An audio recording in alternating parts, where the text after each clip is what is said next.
Mitos atau fakta? Mitos atau fakta? Selamat datang di mitos atau fakta. Silakan komen.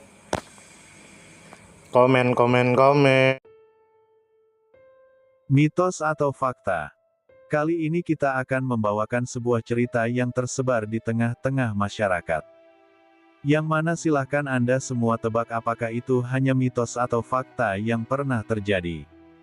Tentu kita semua tahu bahwa mitos itu adalah cerita yang dipercaya sebagai hasil imajinasi dan kebenarannya tidak dapat dibuktikan. Sedangkan fakta adalah suatu peristiwa atau keadaan yang benar-benar terjadi dan dapat dibuktikan. Fakta dapat diperoleh melalui pengamatan terhadap suatu objek atau peristiwa. Sekarang masuk ke video. Sultan Suryansyah atau Raden Samudera.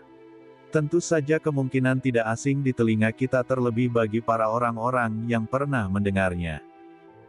Lalu disebutkan menurut kabar yang beredar bahwa Sultan Suryansyah, yang sebelumnya dikenal sebagai Raden Samudera, merupakan raja pertama Kesultanan Banjar dan juga penguasa pertama di Kalimantan Selatan yang memeluk agama Islam.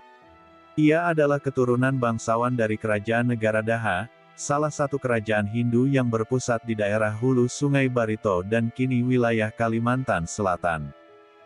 Lalu disebutkan menurut kabar yang beredar bahwa nama kecilnya adalah Raden Samudera. Setelah diangkat sebagai raja, ia dikenal dengan sebutan Pangeran Samudera. Setelah masuk Islam, ia menerima gelar Sultan Suryansyah dan dalam tradisi lokal juga dikenal sebagai Panembahan Batu Habang atau Susuhunan Batu Habang. Lalu disebutkan menurut kabar yang beredar bahwa ibunya adalah Ratu Intan Sari, juga dikenal sebagai Puteri Galuh, namun tidak banyak diketahui secara pasti mengenai ayahnya. Ayahnya disebut-sebut sebagai Raden Mantrijaya, yang dikisahkan menghilang ketika Raden Samudera masih berusia 7 tahun. Karena itu, ia diasuh oleh ibunya hingga kemudian berlindung ke daerah hilir Sungai Barito, yakni Banjarmasin yakni Cikal Bakal kota Banjarmasin. Lalu disebutkan menurut kabar yang beredar bahwa sebelum mangkat, Maharaja Sukarama, penguasa kerajaan negara Daha, berwasiat agar Raden Samudera menggantikannya. Namun, wasiat ini ditentang oleh dua kerabat kerajaan, yakni Pangeran Mangkubumi dan Pangeran Tumenggung, yang juga mengincar kekuasaan.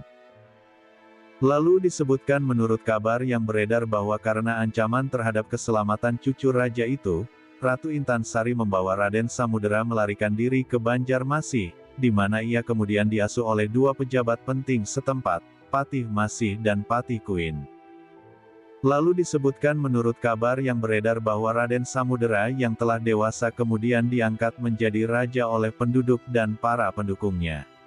Dengan bantuan dari pedagang-pedagang Islam yang datang dari luar, termasuk dari Kesultanan Demak, ia memulai penaklukan kembali atas wilayah Daha. Setelah berhasil merebut tahta, ia resmi memeluk Islam dan mendirikan Kesultanan Banjar pada tahun 1526. Lalu disebutkan menurut kabar yang beredar bahwa setelah menjadi sultan, Suryansyah memajukan penyebaran agama Islam di wilayah kekuasaannya. Ia mendirikan sebuah masjid sebagai pusat kegiatan keagamaan yang kini dikenal sebagai 1.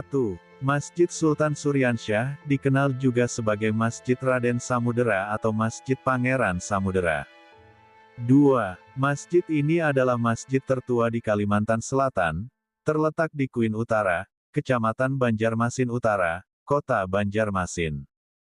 3. Masjid ini menjadi bukti peninggalan penting dari awal masuk dan berkembangnya Islam secara resmi di Kalimantan Selatan.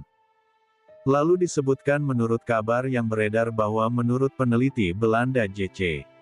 Norlander, berdasarkan analisis pada nisan makamnya, Sultan Suryansyah wafat sekitar tahun 1550. Pendapat ini juga dikuatkan oleh sejarawan Indonesia, M.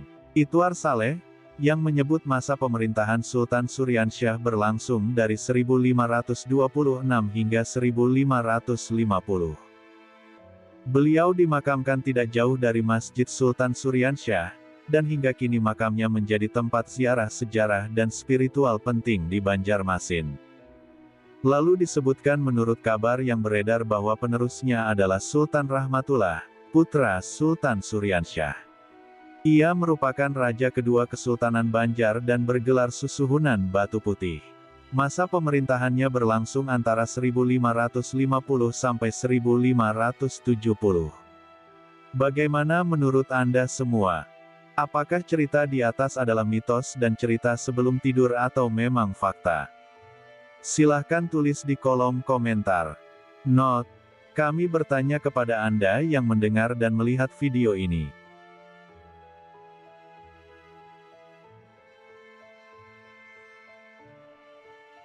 Gimana menurut Anda semua? Apakah itu mitos atau fakta? Jika mitos, silakan tulis di kolom komentar. Dan jika fakta, silakan tulis di kolom komentar. Karena kita tahu bahwasanya mitos itu adalah cerita yang dipercaya sebagai hasil imajinasi dan kebenarannya tidak dapat dibuktikan. Sedangkan fakta adalah suatu peristiwa atau keadaan yang benar-benar terjadi dan dapat dibuktikan. Nah, jadi bagaimana menurut Anda semua?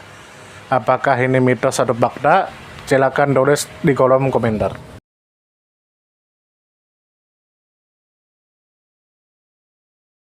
Tidur, tidur, tidur, tidur. Ayo kita tidur. Mitos atau fakta? Mitos atau fakta? Selamat datang di mitos atau fakta. Silakan komen. Komen.